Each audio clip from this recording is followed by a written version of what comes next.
Walang ibang motivasyon kung hindi ang purihin ang iyong pinakatas na pangalan.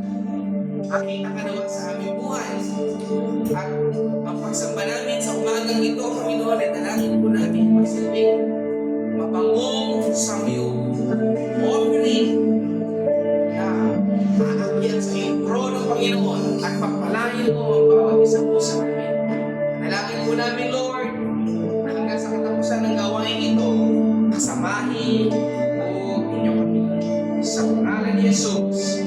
Amen. Amen.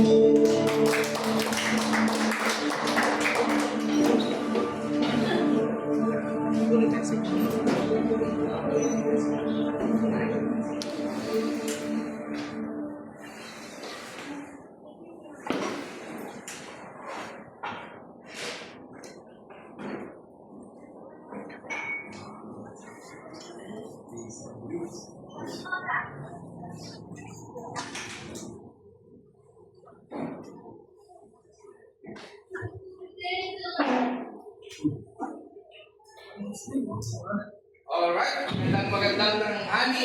Tanghali ba? Morning. Okay, tayo lahat ay tumayo po muli at palakpakan po natin ang Panginoon.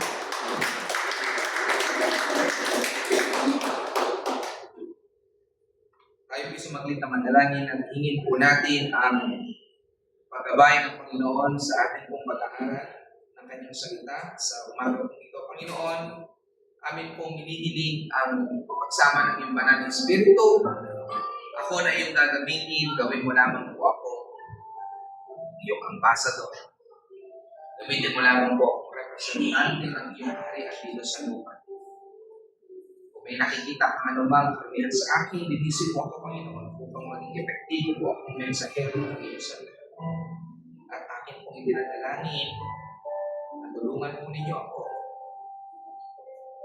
na madala sa iyong mga anak o sa mga kanlong na nandito ngayon ang mensahe patungkol sa disiplina na kailangan po namin, Panginoon, both upang makamit po namin ang buhay ng walang hanggan. Pangalawa, Panginoon, upang maturuan namin ang mga tao na inyo po dinadala sa amin na maging kagaya po namin.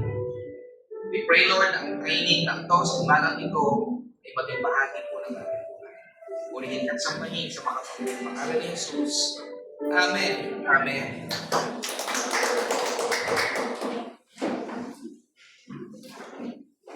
Napakaganda po ng mensahe sa umaga pong ito.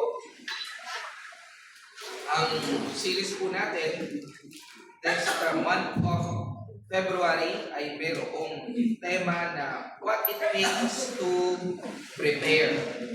So ano daw po yung mga dapat natin gawin para tayo ay makapaghanda? At ano nga ba yung ating pinaghahandaan? Ang pinaghahandaan po natin, syempre, ay yung pagharap po natin sa judgment seat of Christ. Pag humarap na tayo sa kanyang hukuman, paano niya tayo huhusgahan?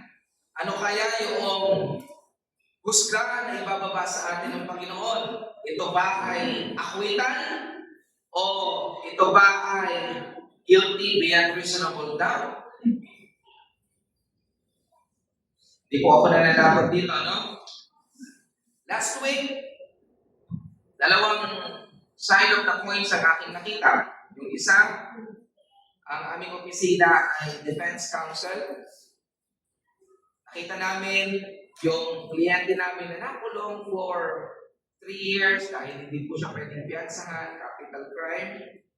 Nakalabas, matapos ibaba ang husga na siya ay napatunayang hindi nagkasalo doon sa bintang laban sa kanya.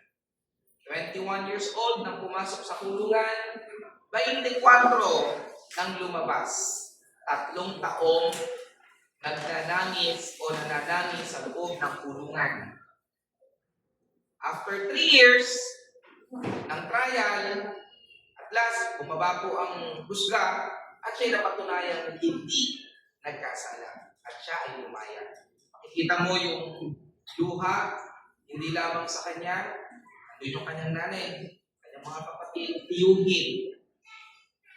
Ang sarap makita yung ganoong senaryo at sa ganoong mga pagkakataon, ako bilang abogado, ko na lalong na-enjoy o nare-realize yung halaga ng profesyon na ipinagkatiwala po sa akin ng Panginoon.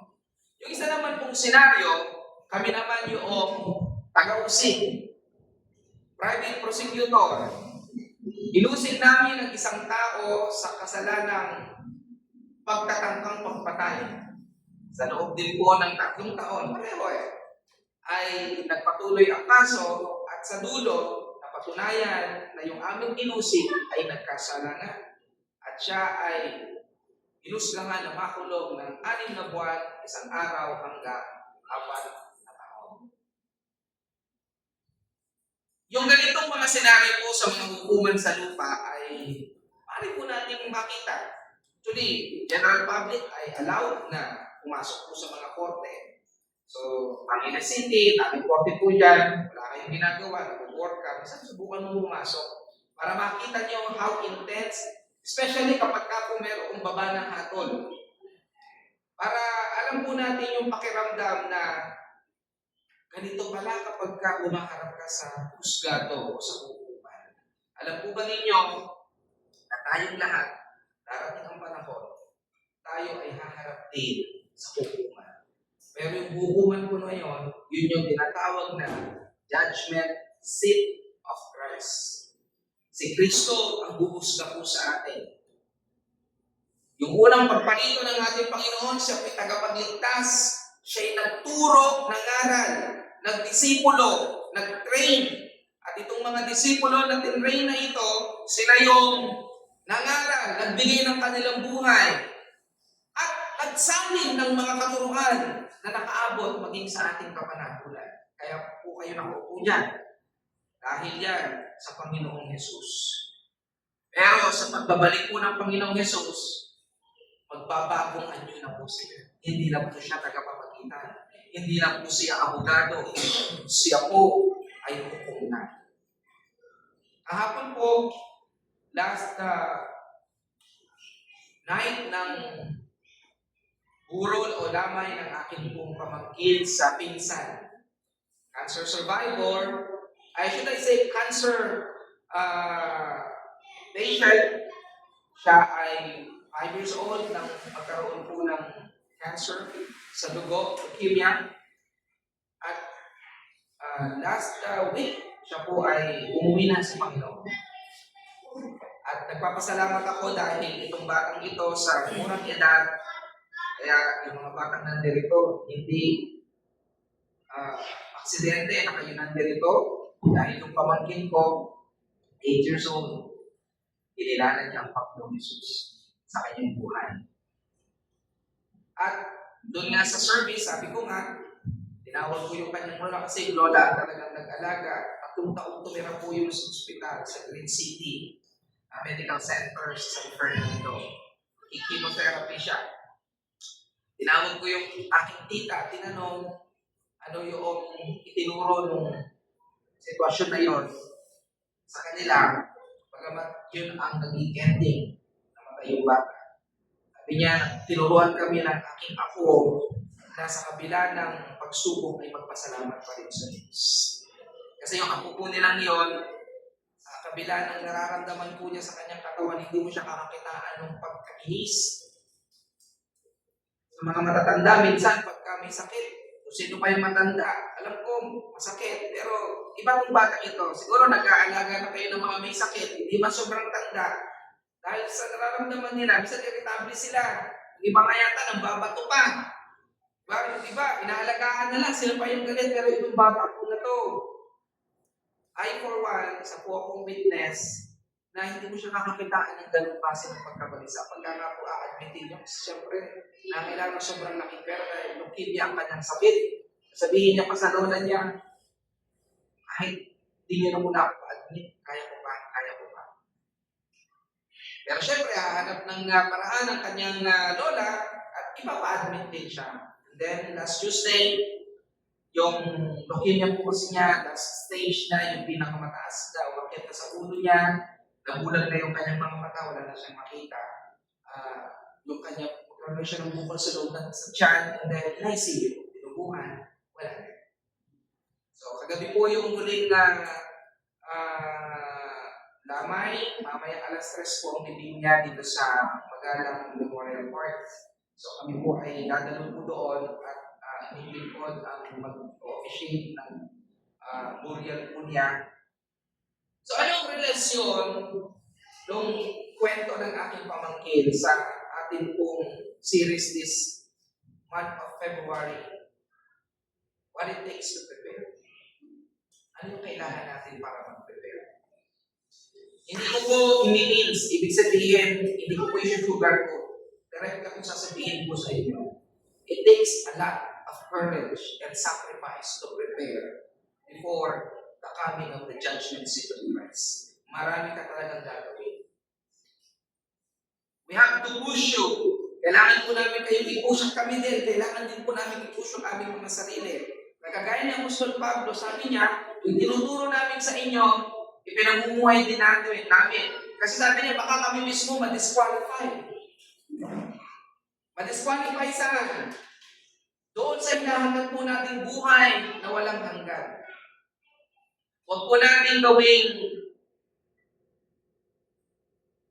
scapegoat. Tinanggap na ng Panginoong Jesus. Nag-pray na ako ng prayer of acceptance. Okay na siguro yun. Tapos balik ka na ulit sa dati mong kumain. Hindi po natin malulupan ang Diyos. Kung sa tingin natin, ang hukuman dito sa lupa ay pwede na yung bayaran mo ang hukuman o kaya naman magpakita ka lang ng pakitang tao, pwede na sa hukuman. May mga ganun po. Minsan ang hukuman nalilinlang ng tao. Akala totoo yung sinasabi doon sa witness stand o doon sa upuan na siya tumetistigo, naniwala ang hukom. Nakawalang sana. Pero sa hukuman po ng Diyos, hindi po natin yung gawin. Amen? So, what it takes to prepare, isa sa mga dapat po natin gawin para mag-prepare, discipline. Kailangan po natin ng discipline.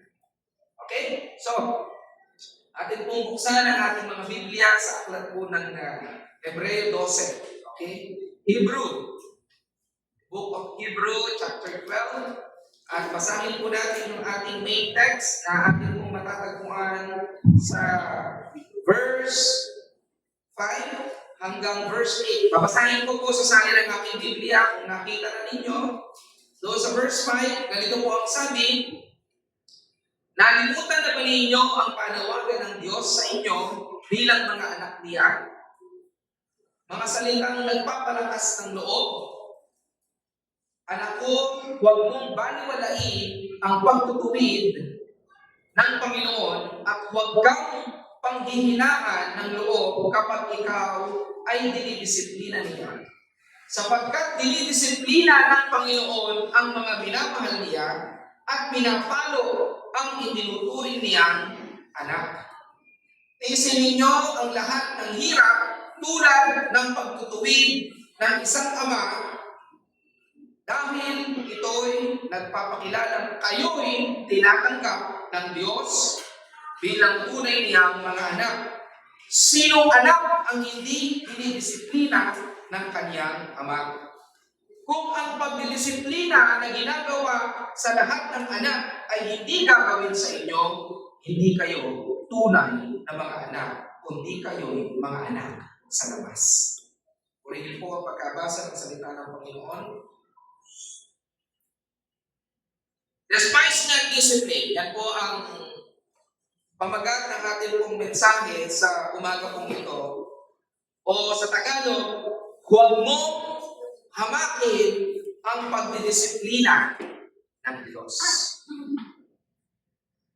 So mga kapatid, ang disiplina po ay hindi isang popular na paksa. Ito ay may negatibong tunog. Ngunit sa mata po ng Diyos, ang pagdidisiplina ay isang banal na gawain. At higit sa lahat, ito ay banal sa kanyang harapan. Bakit? Sapagkat ito'y mahalaga at ito ay magdudulot po sa atin ng kaligtasan. So, ulitin ko po, ang sabi doon sa sinasabi sa Hebrew chapter 5 hanggang 6 ay ganito, nalimutan na ba ninyo ang panawagan ng Diyos sa inyo bilang mga anak niya, mga salitang nagpapalakas ng loob? Ang sabi po dyan, anak ko, huwag mong baliwalain ang pagtutuwid ng Panginoon at huwag kang panghihinaan ng loob kapag ikaw ay dinidisiplina niya. Sapagkat dinidisiplina ng Panginoon ang mga minamahal niya at pinapalo ang itinuturing niyang anak. Ako po ay nagbasa ng isang Bible commentary, walang iba kundi ang Full Life Bible Study Commentary Bible. At ayon doon sa komentarista, ang sabi niya, ang pagdidisiplina ng Diyos ay katiyakan ng kanyang pag-ibig at pagmamalasakit. Ang mga kahirapan at pagsubok na pinahihintulutan niya ay bahagi po ng kanyang banal na layunin sa ating buhay. Now, bago po tayo pumunta rin sa bakit kailangan ang disiplina, tunghayan po muna natin yung iba't ibang klase ng disiplina.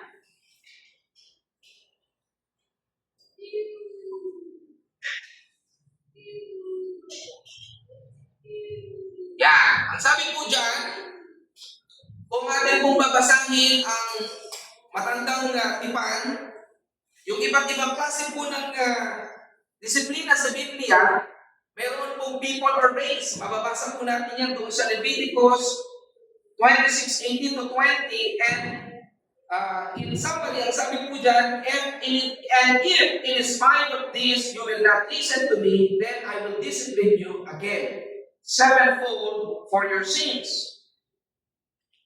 At meron din po pagdating sa pamilya na binabanggit po doon sa Deuteronomy chapter 21 verses 18 to 21. Ang sabi po, if a man has a stubborn and rebellious son who will not obey the voice of his father and the voice of his mother, and though they discipline him, will not listen to them, then his father and his mother shall take hold of him and bring him out to the elders of his city at the gate of the place where he lives. Then all the men of the city shall stone him to death with stones. So you shall purge the evil from your midst, and Israel shall hear and fear. Nung panahon po ng mga Israelita sa buong tipan, iba ang disiplina. Imagine mo, pag may matigas kang anak, pag hindi mo na kaya, dalihin mo na siya doon sa tarangkangan ng syudad at doon babatuhin siya ng mamatay. Ganoon ang disiplina noong unang panahon sa ilalim po ni Moises. At yun ang iniuutos po ng Diyos noong unang panahon. Kasi sabi dito, upang alisin ninyo sa lipunan ng mga Israelita ang kasamaan. Sa panahon natin, hindi na ganyan. Pero sa panahon po ng lumang tipan, ganyan pa, kahigpit ang disiplina. Personal, Proverbs 3:1. My son, do not despise the Lord's discipline or be weary of his reproof. For the Lord reproves him whom He loves, as a father, the son in whom He delights. Ito po yung kinukuha dito sa Hebrew 12 na binasa po natin kanina, na ipinaalala ng author ng Hebrew dito sa mga sinusulatan niya, nang sabi niya, alalahanin ninyo yung mga salita ng Diyos sa inyo. Ang sabi niya, anak ko, huwag mong babaliwalain ang pagtutuwid ng Panginoon at huwag kang panghihinaan ng loob kapag ikaw ay dinidisiplina niya. Sapagkat dinidisiplina ng Panginoon ang mga minamahal niya at pinapalo ang itinuturing niyang anak. Now, ang tanong, bakit nga ba kailangan po natin ng disiplina? Okay? So, yan po ang ating unang katanungan sa umaga nito. Bakit nga ba kailangan po natin ng disiplina? Mula pa nung pasimula, ang tao ay lumihis sa Diyos. Pinili ng sangkatauhan ang sariling landas. Ngunit ang Diyos ay kumikilos upang ibalik ang tao sa Kanya. Ganyan po tayo kapahal ng Diyos. Ang sabi po ng Hebreo 12:7, magandang balita, Biblia, Tagalog version, tiisin ninyo ang pagdidisiplina sapagkat ito'y tanda na kayo'y itinuturing ng Diyos na kanyang mga anak. Ang disiplina ay patunay ng relasyon. Malinaw na sinasabi po doon sa binasa natin kanina. Kung kayo'y hindi dinidisiplina tulad ng lahat ng anak, hindi kayo tunay na anak, kundi mga anak sa labas. Ngayon ko naiintindihan, bakit itatampo niyang anak, babarugan na. At doon na rin naiintindihan, bakit yung kapitbahay ninyo hindi pinapalo yung anak ninyo. At kayo din, hindi niyo pinapalo yung mga anak nila. Although siguro may exception, baka may nakita na kayong stranger na bigla na lang pinalo yung isang bata na hindi naman niya anak. Pero, madalang yun. Sino ang pinapalo natin kadalasan? Yung atin pong mga anak. At ang pagtutuwid daw po, o ang pagdidisiplina ay ano? Ito'y patunay ng relasyon. Ibig sabihin pala, pag ikaw ay dinidisiplina ng Panginoon, patunay yun ang may relasyon siya sa iyo. Ayaw kanyang mapahamak. Siguro sinasabi ng Panginoon, kailangan kitang disiplinahin ka na. Kasi kapag nagpatuloy ka sa iyong ginagawa, mapapahamak. So ano ang mga layunin at pakinabang ng disiplina? Ang disiplina ay pagpapakita ng tunay na pag-ibig. Yun ang una sa mga layunin ng disiplina. Ang disiplina ay pagpapakita ng tunay na pag-ibig. Ang sabi po ng Kamikahan 3, versikulo 11 hanggang 12, ganito po ang ating mababasa. Anak ko, huwag mong hamakin ang pagdidisiplina ng Panginoon sapagkat dinidisiplina ng Panginoon ang kanyang minamahal. So kapag dinidisiplina ka ng Panginoon, maliban sa patunay yun na may relasyon siya sa iyo, dinidisiplina ka rin niya kasi yun ay nagpapatunay o nagpapakita ng kanyang pagmamahal. So, may dalawang pangunahing layunin po ang disiplina. Una, upang hindi tayo mahatulan kasama ng sanlibutan. Bakit tayo dinidisiplina po ng Diyos? Ang sabi po ng 1 Corinthians chapter 11, verses 31 to 32 ay ganito. Kung hinahatulan natin ang ating sarili, hindi na tayo hahatulan pa. Ngunit, kapag tayo'y hinahatulan ng Panginoon, ito'y pagdidisiplina sa atin upang hindi tayo mahatulan kasama ng sanlibutan. In short, parang pinapalo ka ng ngayon ng Panginoon upang pag humarap tayo doon sa judgment seat of Christ, hindi ka nakasama doon sa makahatulan pa. Kasi bago ka pa humarap sa Kanya, pinalo ka na niya. Dinisiplina ka na niya. At dahil doon, you became qualified. At sino yung mga hatulan kapag ka po humarap na pare-pareho doon sa judgment seat of Christ? Yung mga hindi nakinig. Those who despise, yung mga hindi pinansin yung pagdidisiplina ng Panginoon, at yung mga naging matigas. Pero ang sabi po dito, kung hinahatulan natin ang ating sarili, hindi na tayo hahatulan pa, ngunit kapag tayo hinahatulan ng Panginoon, yung hinahatulan po dyan, ito'y pagdidisiplina sa atin upang hindi tayo mahatulan kasama ng sanlibutan. Kaya sabi ko nga po, preparation. Ginagawa ito ng Panginoon sa atin. Dinidisiplina tayo. Tinuturuan po tayo sa iglesia, sa fellowship natin, na kung ano yung mga dapat natin gawin at iwasan. Kasi, kasama yan sa pagdidisiplina sa atin ng Panginoon. Nililinis tayo ng Panginoon. Pinuproseso tayo ng Panginoon. Mas mabuti ang pagwawasto ngayon kaysa kapahamakan sa huli, mga kapatid. Mas mabuti ang pagwawasto ngayon kaysa kapahamakan sa huli. Pangalawa, upang tayo'y makabahagi sa kanyang kabanalan. Yung una, di ba? Para hindi tayo hatulan sa huling araw. Kaya na niya tayo dinidisiplina ngayon. Pangalawa, upang tayo'y makibahagi sa kanyang kabanalan, kailangan po natin talagang maging banal. Oops! Isa na namang salita yan na napapakunig po tayo kapag narinig natin. Pagka sa salitang banal, akala natin santo. Kailangan na ikaw ay nakanonize doon sa Roma. Hindi po yun. Alam niyo po ba ang lahat ng sumasampalataya sa Panginoong Yesus ay tinatawag na santo? You are saints. In the Roman Catholic faith, wala ba yata ako nakita diniklarang santo na buhay? Pero basahin niyo po ang Biblia. Si Apostol Pablo mismo, in one of his letters, tinawag niya yung mga tatanggap ng kanyang sulat na mga buhay na babasa noon. Sabi niya, to the saints, sa mga banal. Hebrew 12:10. At sabi po ay ganito, ang Diyos ay dinidisiplina tayo para sa ating kapakinabangan upang tayo'y makabahagi sa kanyang kabanalan. Tandaan po natin na tayo nilikha ayon sa wangis ng Diyos. At kung tayo nilikha ayon sa wangis ng Diyos, kung ang Diyos ay banal, dapat tayo din banal. At dinidisiplina tayo ng Diyos upang sabi, makabahagi tayo sa kanyang kabanalan. Ibig sabihin, upang maging banal din tayo, kagaya niya.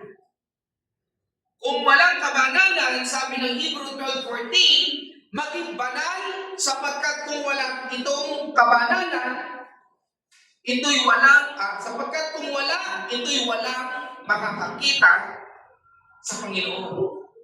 Ulitin po natin, no? Bakit kailangan natin banal? Sabi po rito sa Hebrew 12:14, maging banal sapagkat kung wala, ito'y walang makakakita sa Panginoon. In short, kung gusto mong makita ang Panginoon, makaharap siya ng lukaan, kailangan banal ka sa kanya. Tandaan po natin na susulat sa Biblia, wala pang tamang nakakita na buhay sa Diyos na matapos ay makita ang mukha ng Panginoon, siya'y muling nabuhay. Sapagkat walang maaaring makakita sa mukha ng Diyos na nabubuhay na nilalang na matapos siyang makita ang Diyos, siya pa'y mabubuhay. Kaya, nung si Moises po ay nandoon sa Mount Sinai at siya ay 40 araw at 40 gabi nandoon na nakikipag-meeting siya sa Diyos, nakiusap si Lord Moses. Sabi niya, baka naman po pwede makita ko ng inyong mukha. 40 days na po tayo nag-date, hindi ko pa nakikita ang iyong mukha. Sabi ng Panginoon sa kanya, I will grant your request, pero pwede mo lang makita ay yung likuran ko. Pagdaan ko, sabi niya, tatakpan ko ang iyong mga mata. At bilang nakita ko ni Moses, yung likuran ng Diyos. Nakita lang niyang nag-pass pa. Parang nangyari is ganito yung pagdaan ng Panginoon, pagtapat niya, tinakpan ng mata. At pagmulat, ang nakita na lang ni Moises ay yung likuran ng Diyos. Sapagkat hindi niya pwedeng makita ang Diyos nang siya ay buhay pa, nang hindi po siya mamamatay. So kabanalan ang requirement upang makita po natin ang Diyos. Ang disiplina ay hindi laban po sa atin, ito ay para po sa ating kabanalan. Now, ang disiplina din po ay tanda ng tunay na relasyon ng ama at anak.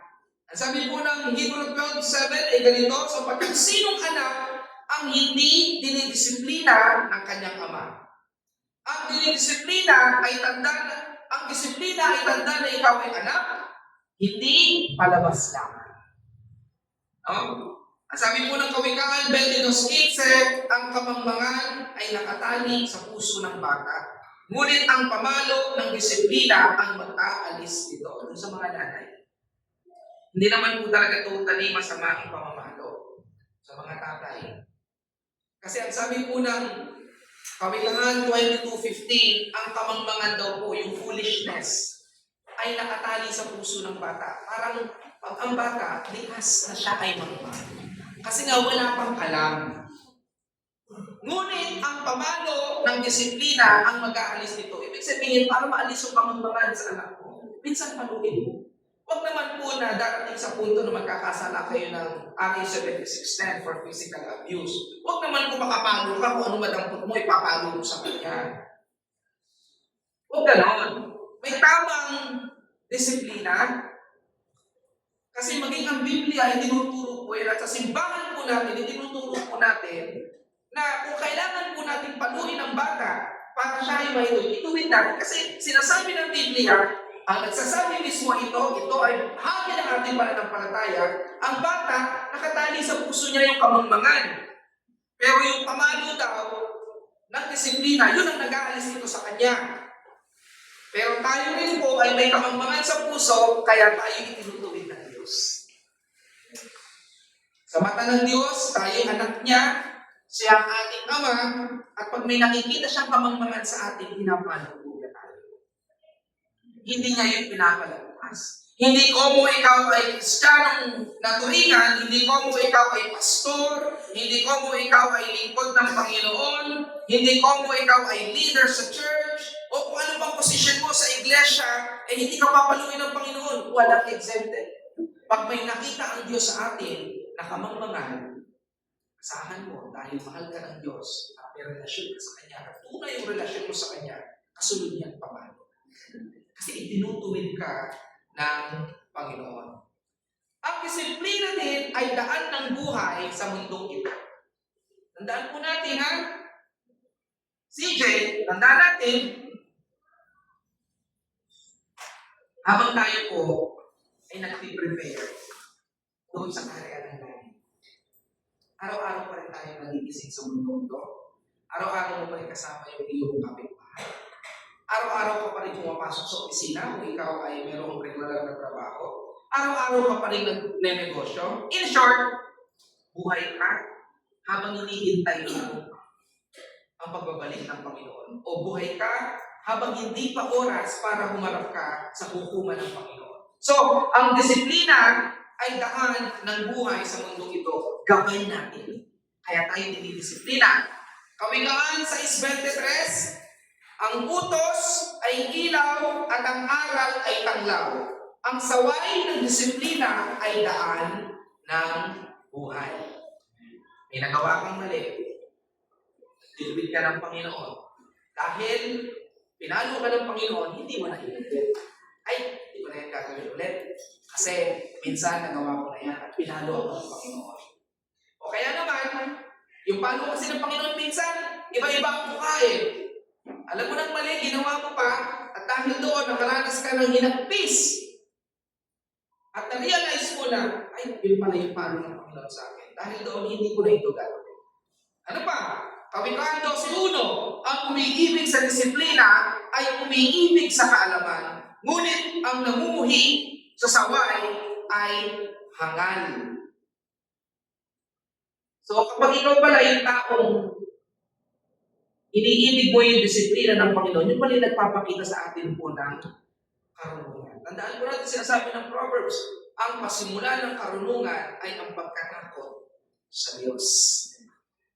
So, kapag iniibig natin ang disiplina po ng Diyos, hindi ka nagre-resent, hindi ka nagagalit, but rather when you welcome mo, kasi nare-recognize mo sa sarili mo nagkamali ka, ito yung pagpapakita po ng karunungan.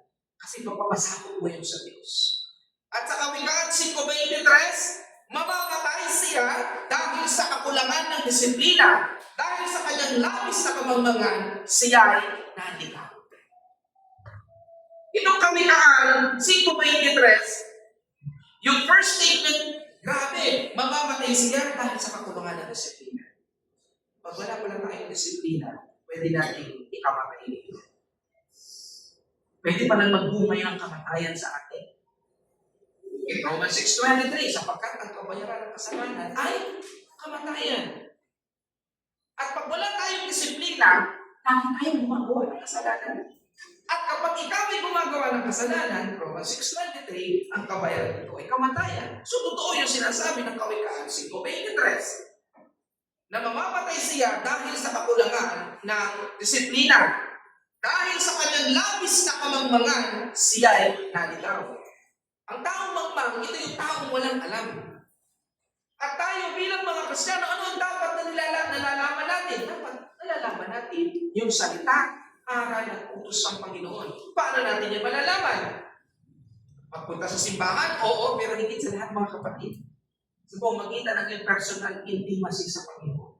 Basahin mo yung kanyang salita. Kahit walang pastor sa iyong harapan.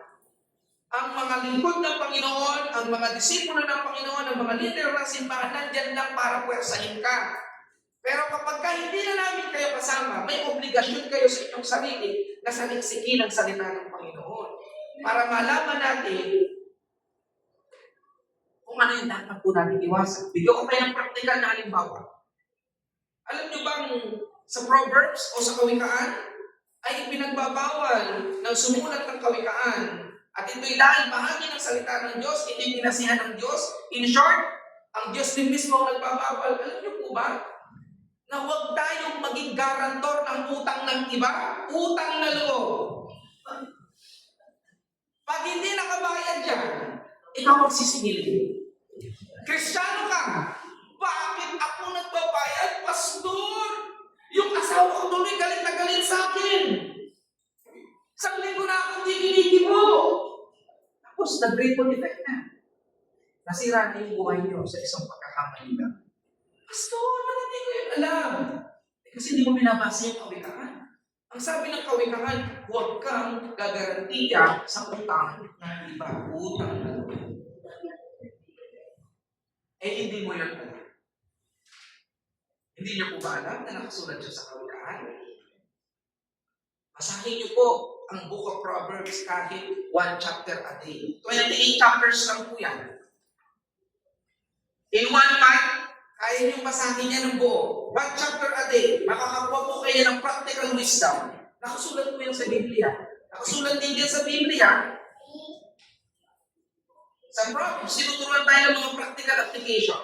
Ulat kayo. Ito pala siya sa Biblia. No? Pero ang Biblia lang. Diba, dili sabi yung pangalan niya. Siya ang sinisingil ngayon sa utang nung tao na ginarantiyan niya. Siya yung nangutang para dun sa tao na yun. At yung tao na gumamit ng pera, hindi makabayad. Sino ang sinisingil ngayon? Siya. Kasi siya ang kausap. So, ang disiplina po ng Panginoon ay pwede rin po natin gamitin para sa buhay po natin dito sa mundo. Di ba, sarap maging Kristiyano? Kasi bakit? Ang daming karunungan na pwede po natin makuha. Pero, sabi ko nga po, sa pagdidisiplina po sa atin ng Diyos, maaaring dalawa ang ating maging response. At sana yung isa huwag ninyong gawing response. Dalawang posibleng tugon sa disiplina. Pwede kang magpasakop at umali ng kapito. Pag dinisiplina ka niya, pwede mo siyang kilalanin at umali ng disiplina. Ano sabi po ng Hebrew 12:1? Sa simula, hindi kaaya-aya ang pagdidisiplina, kundi masakit. Ngunit pagkatapos, ito'y nagbubunga ng kapayapaan at katwiran sa mga nasanay dito. Sa mga nasanay dito, ibig sabihin doon sa mga tumanggap ng pagdidisiplina. Kasi sabi sa simula, totoo naman po, sa simula, hindi kaaya-aya ang pagdidisiplina, kundi masakit. Pero sabi po dito, ngunit pagkatapos, ito'y nagbubunga ng kapayapaan at katwiran. Pero, yung effect na yon ay para lamang doon sa mga nasanay dito. In short, doon sa mga tumanggap ng disiplina. So, ang pwede mo maging response, masanay ka o tanggapin mo ito para maranasan mo yung kapayapaan at katwiran o maghimagsik ka, tumatino. May mga tao, pati ka sa puso. The more na tinuturuan mo, the more na dinidisiplina mo, lalong tumatino. Lalong nagmamatigas. Especially yung mga taong may alam sa Biblia. Yan ang mahirap ituwin. Yung mga Kristiyanong kung tawagin, pero kapag dinidisiplina, matigas ang puso, sasabihan ka pa niya, alam ko na yun, kapatid. Alam lang niya sa isipan, pero hindi niya naiintindihan sa kanyang puso. Yan ang mas mahirap ituwin. Yung mga taong may alam minsan sa salita ng Panginoon. Bakit posible yun? Kasi ang sinasabi po ng Hebrew 12:5, huwag mong hapakin ang pagdidisiplina ng Panginoon. Yung isa nasanay sa disiplina, yung isa pwede niyang hamakin ang disiplina ng Panginoon. Hindi! Sinaktan niya ako, kaya sasaktan ko rin siya. Di ba nakasulat din sa Bible? Eye for an eye, tooth for a tooth. Minsan, dinidistort pa ang salita. Minsan, ginagamit ang salita ng Panginoon para sa kanyang personal na interes, para i-advance yung kanyang personal na interes.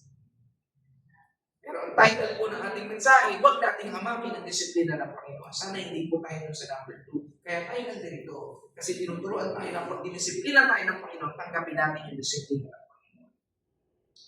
Ang mga kahirapan ay may banal na layunin. Dito ako magwawakas. No? Alam niyo po, yung tita ko, kahapon, so pinatayo ko siya sa harapan, sabi ko, sa kabila ng nangyaring ito, palagay mo ano yung itinuro ng Diyos sa inyo. So, doon nga po niya nalaman na, sabi niya, bagamat yung aking apo ay naratay ng ilang taon, technically naratay kasi yung bata, hindi siya talaga naging bedridden eh. Nakakalbo lang siya, hindi na nga lang siya nakakapag-school. Pero alam niyo po yung financial burden kasi. Alam niyo pag nag-chemotherapy, ang mahal po talaga. Bawat turok, bawat session, aside sa masakit sa bulsa, masakit sa katawan ng bata. So nakikita nilang naghihirap yung bata, pero meron silang isang natutunan sa buhay.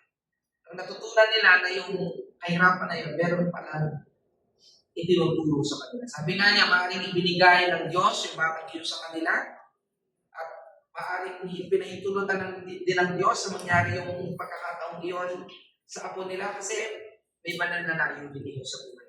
Sabi, nakita ko natutunan niyang maging mapagpakumbaba. Sabi niya, humihingi siya ng tulong sa gobyerno, talagang walang kain-kain kasi kailangan mong manatili sa pila. Ano pa, hindi ka pwedeng magmataas. So sabi niya, tinuruan ako ng ganong mga pagkakataon na maging mapagpakumbaba. Ano pa, tinuruan kami ng apo namin na kahit masakit, basta may tumulong sa iyo, andun yung magpapasalamat. At natutunan nila na maaaring may gustong ituro ang Diyos sa kanila. Sabi nga niya, tapos na, maaaring tinuturo naman ngayon ng Panginoon, tapos na yung lesson ko sa iyo, paano mo ito tatanggapin? Kaya ang decision, sabi pa nga niya sa akin, itong bahay, pwede mong gamitin lugar o dako ng gawain dito sa Balili, Arayan. So sabi ko, ang prayer ko, nawa, yung realization niya ay manatili. Kasi alam niyo po, minsan, emosyon lang din. No? Minsan, emosyon lang din habang nandun ka lang sa sitwasyon na masakit. Kaya din po papasok ang mga lingkod ng Panginoon. Yung fire na yun, na nasimulan sa isang tao, yun yung trabaho ng mga Levites na huwag mong hayaang mamatay. Alam niyo po, yung unang panahon, meron pong mirror yun sa panahon po natin. Ngayon yung ginagawa ng mga Levites doon sa altar, na mula nung sindihan po yung altar na yun, yung mga Levites, kaya yun ang full-time job nila, hindi po nila papayagang mamatay yung apoy doon sa altar. Palit-palit silang nagsusulog doon sa apoy sa altar. Ganun din po sa ating mga mananampalataya. Sa ating, pag may init, pag may apoy, huwag nyo kaya mamatay pa lang. Lalo din yung, sabi, fan into flame. Sabi na Apostol Paul, kay Timothy, paypayan ninyo. Kasi kapag ka po namatay yung momentum, mamatay yung apoy, minsan ang hirap sumindi ulit. Kaya kapag nakaranas ka sa buhay mo na nag-iinit ka sa Panginoon, pagpatuloy niyo po kapatid. Kasi ang hirap na mamatay yung apoy sa buhay po natin. No? So, ang mga kahirapan ay may banal na layunin. Pagsubok ng pananampalataya, maaaring yun ang dahilan, sinusubok ang iyong pananampalataya, o kaya ito'y bahagi ng iyong spiritual na pakikipaglaban, o kaya ito yung paghahanda upang makatulong sa iba. Ito yung number 3. Ito yung isang klase ng layunin ng pagdidisiplina sa ating minsan ng Diyos. Yung ginamit ka ng Diyos. Yung sinaktan ka ng Diyos para pag naranasan mo yung mapagtagumpayan, maging blessed ka sa ibang tao. Masasabi mo sa kanya na, alam mo kapatid, naranasan. At dahil naranasan mo, na-experience mo, ang dali mong i-relate doon sa ibang tao. Yung movie po na The Forge, yung bata doon na tinatry siyang i-disciple ng president ng company, yung palang bata, meron siyang galit sa kanyang tatay, hindi mapatawad yung kanyang tatay. Later on, na-realize ka, totoo lahat yung sinasabi ng company president sa kanya, hindi lang yung salita. Kasi doon niya nalaman doon in one of their meetings, na yung isa pala sa dinidisciple ng company president, ay yung mismong taong nakapatay sa kanyang anak. Siya yung driver ng sasakyan na nakabundol at nakapatay mo sa anak ng company president. Pero pinatawad niya yung tao yun. Pagkapat sa Amerika po kasi talagang doon, prosecutorial, pag nakagawa ka ng kasalanan, ay patawarin ka ng private complaint, papasok ka sa loob. Pero ang pinakita doon, habang nasa loob siya ng kulungan, pinatawad siya, dinisciple siya, paglabas, inalagaan siya spiritual. So, hindi yung sinabi ng company president, yung ang nagsabi yung mismo tao. Doon sa bata. So, doon na-realize ng bata na totoo pala yung sinasabi ng tao. Kaya ko palang patawarin yung tatay ko. O kaya ko palang patawarin yung taong nagkasala sa akin. Kasi totoo sa kanya nagawa niya. Di ba? So, ang sabi po ng unang Pedro 1:6 hanggang 7, bagamat ngayon ay maaaring magdanas kayo ng iba't ibang pagsubok, ang mga pagsubok na ito ang magpapatunay na tunay ang inyong pananampalataya. And 2 Corinthians 1:4, inaaliw niya tayo sa lahat ng ating kapighatian upang maaliw natin ang mga nasa anumang kapighatian. Pinaparanas sa atin yun ng Diyos kasi pag napagtagumpayan natin, gagamitin tayo na channel of blessing sa ibang tao. Masasabi mo sa kanya, kapatid na pagtagumpayan ko yan. Naranasan. Amen? So in conclusion, ang disiplina ay mahalagang bahagi ng pagpapabanal ng Diyos sa kanyang bayan. O sa atin po. No? Hindi ito galit. No? Hindi ito galit ng Diyos. Hindi lang galit ang Diyos sa kapag dinidisiplina ka niya. Hindi rin ito pagtanggi. Hindi ka niya nire-reject kapag dinidisiplina ka niya. Ano ang disiplina? Ito ay pag-ibig. At ang pinakadakilang pagpapakita ng pag-ibig na iyon, yung krus mismo. Si Jesucristo ang tumanggap ng kaparusahan para sa atin kung mga kasalanan. So, kung ikaw ay nasa pagdidisiplina ngayon, hindi ko alam kung ano yung personal circumstances po ninyo kung dinidisiplina pa kayo ng Panginoon. This is my personal appeal to you. Please, huwag kang mag-imagsig sa Diyos. Kung dinidisiplina kayo. Magpakumbaba ka, lumapit ka kay Kristo, magpasakop ka sa Ama. Sapagkat ang kamay na nagdidisiplina sa iyo ay kamay ng isang Ama na inihahanda ka para sa kabanalan at para sa walang hanggang buhay. Amen. Palakpakan po natin ang Panginoon. At ang lahat po ay tumayo at wakasin sa Panginoon, sa umaga pong ito, tinataas ko po sa inyo ating mga kapatid. Tinataas po namin ang ating mga sarili. Salamat po sa pagdidisiplina niyo po sa amin. Disiplina mo pala kami, Panginoon, dahil mahal mo po kami. Hindi dahil sa galit ka, hindi dahil sa reject mo kami, dahil mahal mo pala kami, Panginoon. Salamat, Panginoon, na sa pagdidisiplina mo sa amin, inihahanda mo kami para doon sa glory na pagmamanifest kapag ikaw ay bumalik ka rin, Panginoon. Dinidisiplina mo kami, Panginoon, kapag nais mo huwag kami mahatulan sa uli. Nais mo mayanda kami, Panginoon. Lord, ang mga mensahe ko ito ay tumimo sa puso ng bawat sa amin at talihin po natin sa pangalan ni Jesus. Amen.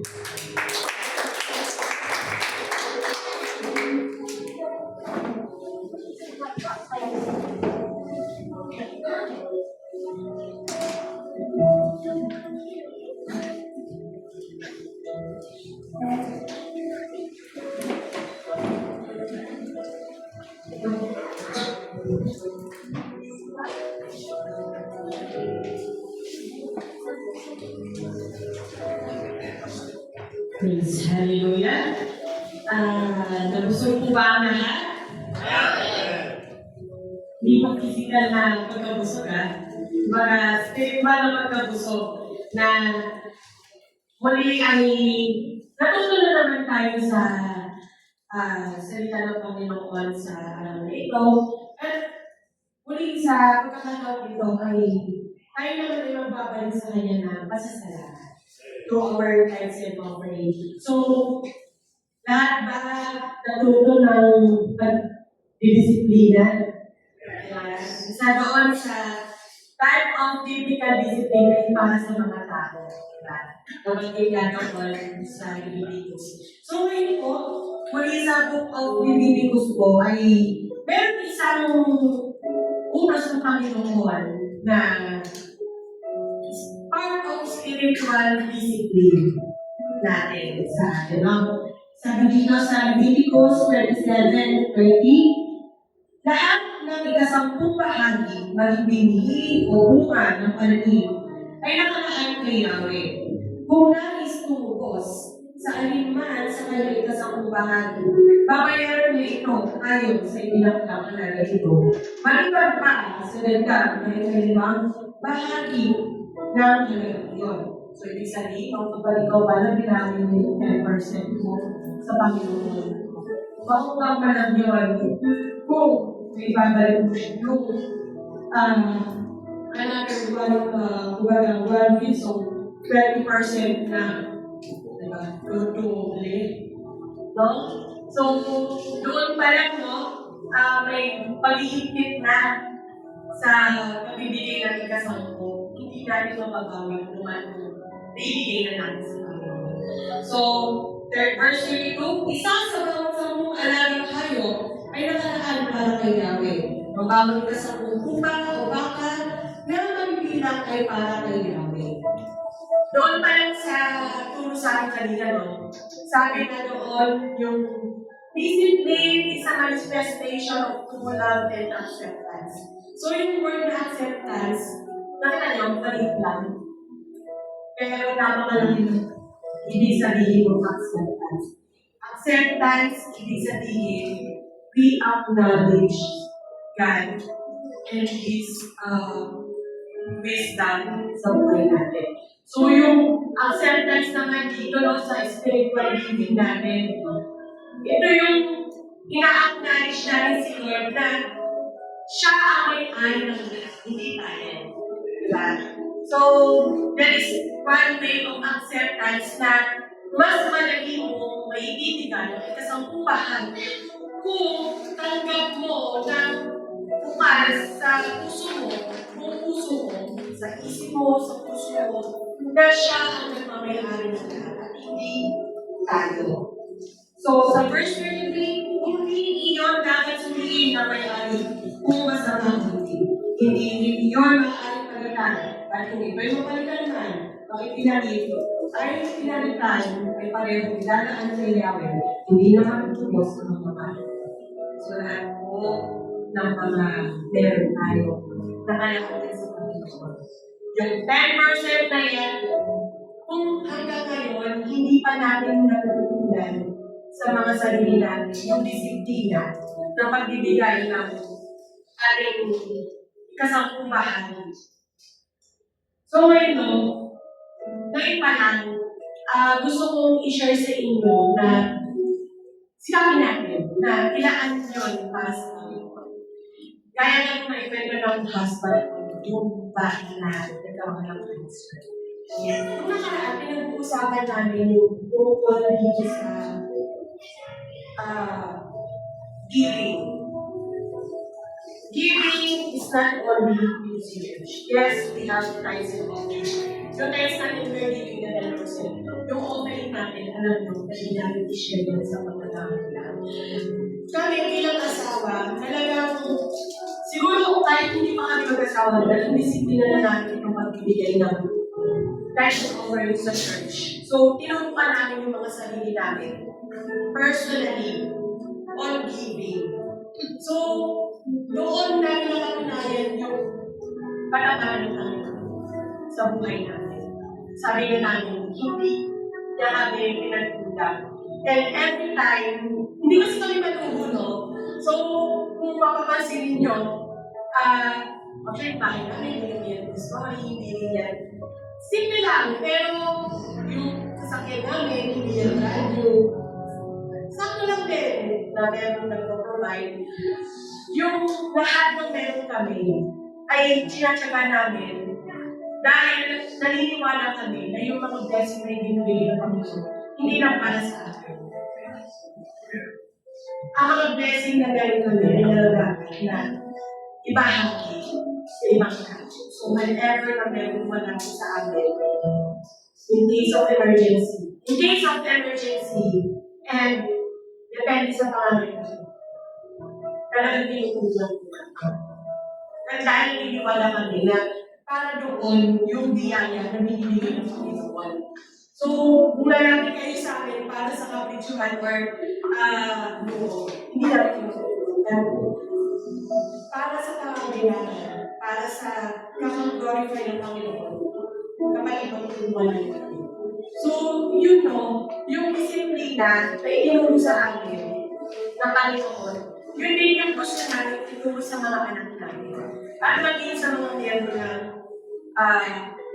church na yung ating katapatan sa Panginoon ay nagbubunga din ng katapatan ng Panginoon sa buhay natin. Amen po. So, ayun din yesterday, kahit na merong isang miyembro ng pamilya na nawala sa akin, maraming natutunan ng aming mga kamag-anak. Pati sa kung anong meron, pag-ibisan, pag-tsagaan. At sabi nga ng kita ko, inuupan sila ng bata, na huwag maging parasol. So tayo din, huwag tayo maging manakot sa Panginoon kasi ang Panginoon nakikita naman na yung puso natin. Yung mga meron tayo ngayon, yung iba dyan na hindi naman sinasabi na sobrang yaman, pero they are, kumbaga, hindi sila magbigay or hindi sila parang, pero maisipan.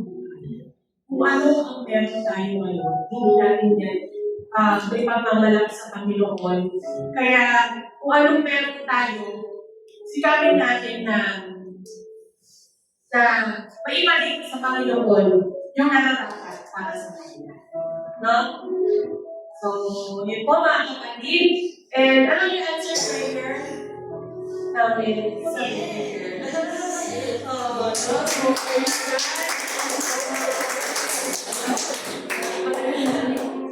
Pinag-pray sa Panginoon, no? So, ang Lord naman ay talagang kumbaga, hindi man kami humihingi sa Panginoon ng gender, pero siya ang nagkakaloob. Alam niya ang laman ng ito. So, salamat. Magpasalamat natin sa Panginoon sa biyaya, na natanggap, buhay, na pamilya, kalusugan, at yung patuloy na pagsusustain ng Panginoon sa ating mga pag-araw-araw na pangangailangan. So, sige kapag mga kapatid, ating pumihan ng ating mga ikaw, ating mga kaloob sa Panginoon, at ating siya sa ating ng ating mga puso. Gaano pa tayo ikalakad sa kanila yung mga salay, yung mga nararamdaman ko. Lord, salamat po sa tithes and offering na pagkakalog sa iyo na yung mga anak. Salamat Panginoon sa mga kamay na gamit. Salamat sa mga source na pinagpunan nito Panginoon sa aking mga negosyo na patuloy yung hinihingan ng Panginoon. Nawa ay tuloy yung paligtukuan ang aming mga puso, ang mga isip ng Panginoon, ang aming disiplina, kung paano i-handle Panginoon ang mga pressures na nagmumula sa iyo. gawa ng Panginoon. Good stewardship, Panginoon, na mga pagpapalang ito na patutunan natin na maibigay sa iyo ang dapat at may bahagi sa iba ang nararating mo. Ang gawa ay maging channel of blessing kami, Panginoon, hindi lamang sa pangalaman. Ito, pati sa mga gawain ni Panginoon, patuloy mo kaming pagpalain. Ipagkaloob mo sa amin, Panginoon, ang mga pagod, favor kami doon sa iyong mga anak. Itinataas namin ang aming mga pamilya, kalusugan, Panginoon. Salamat sa buhay ng aming pamilya. Salamat dahil hindi mo kami pinagpupulitan sa iyo ang mataas. Pagpuri pa sa salamat, Panginoon, sa mga kaloob na ito. In Jesus' name we pray. Amen.